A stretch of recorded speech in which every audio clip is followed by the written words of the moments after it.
Ni kendo nyakaramogi mana kuom lipot mabende ne walie konu kawachako weche manyien ni doho mamalo koro owito oko bura mane pingo chuga put mar jokanyo monego bed ni dayo dho commissioners manyien mag duol mochung'ne yiero mano IEBC.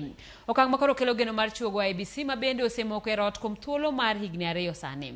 Mae kaluwore gi bura mane ochwal e nyim doho kod jal ma iluongo ni Boniface Njogu. To kaka jafwambo marwa Eric Owenga lero, apudno biro bedo kod thuolo mar ndalo 90 kendo mar tieko tije mar chuogo e apisi IEBC manyien. IEBC is not functional. I urge those who are standing in the way of reconstituting IEBC to be able to see the bigger picture. Twake wichuogo IEBC osebedo dho oganda mapacho ka kum thuolo malach ka jopiny tamo kata gima ginyalo timo ewi IEBC. Kata kamano fungruok ne omienjo tok doho mamalo ma Kiambu chiwo iro maliw bang' wito oko bura mane omaki kod Boniface Njogu mane pingo kaka put mar jochikono ne onywandi.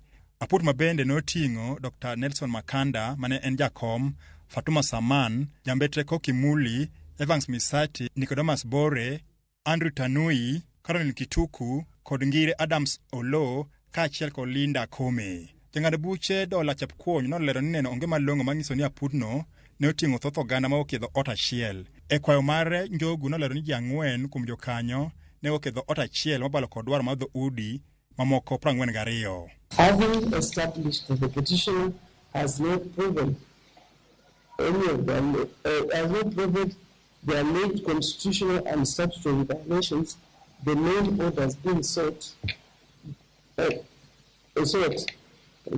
declare that the family list offense Articles 10 and 54 of the Constitution and certiorari to quash the list are not merited on the available evidence, and consequently this petition is found to lack merit and is therefore dismissed.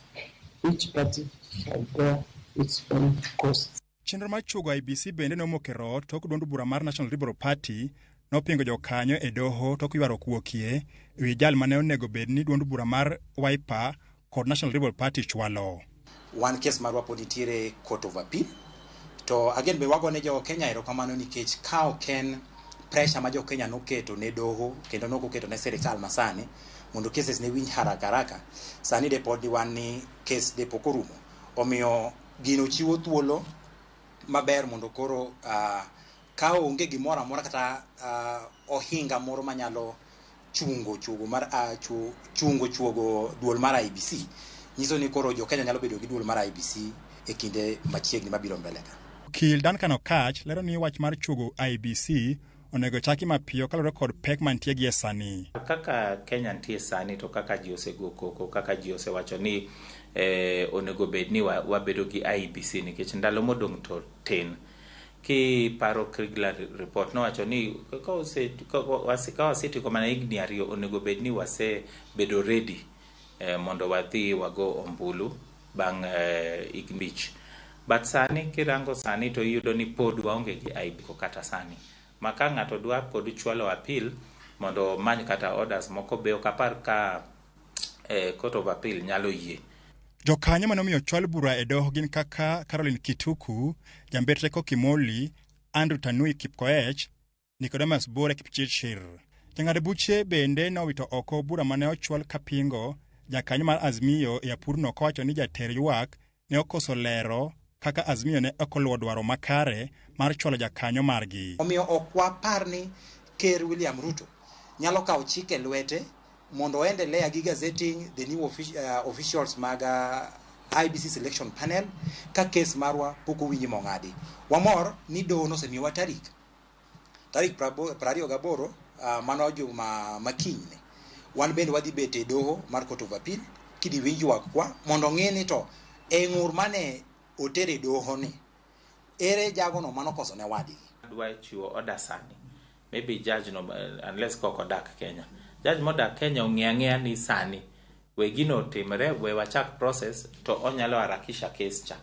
Makochopo sama koro otimo decision mare owacho ni maybe oyudo ni gini nigi teko mang'eny makoro dhi yienegi kwayo magise chwalo kacha.